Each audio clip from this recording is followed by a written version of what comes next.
पंतप्रधान नरेंद्र मोदीजी किंवा देवाभाऊंचं एक वैशिष्ट्य आहे, भूमिपूजनही तेच करतात आणि उद्घाटनही तेच करतात।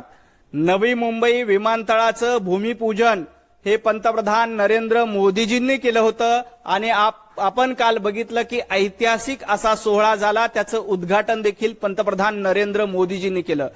मेट्रोचं भूमिपूजन देवाभाऊंच्या उपस्थितीत पंतप्रधान नरेंद्र मोदीजींनी केलं होतं आणि त्याचं उद्घाटन देखील पंतप्रधान नरेंद्र मोदीजींनीच केलंय। जे विकासाची फीत कापतात त्यांना अशा पद्धतीनं उद्घाटन करण्याचा अधिकार आहे। तुम्ही मात्र सातत्यानं जनतेचा अपमान करण्याचं काम केलंय। संजय राऊत यांनी उभ्या आयुष्यामध्ये एखाद्या टॉयलेटची तरी फीत कापलीये का हे त्यांनी सांगावं। साधं टॉयलेटचं उद्घाटन संजय राऊत यांनी आपल्या खासदारकीच्या फंडामधून केलं नाही। संजय राऊत यांच्या खासदारकीच्या फंडातून एखादा रस्ता तरी बांधला का? जवळपास 15 वर्षापासून संजय राऊत राज्यसभेवर खासदार आहेत, त्यांना एवढा निधी मिळतो, तो निधी संजय राऊत नेमकं कुठं खर्च करतात?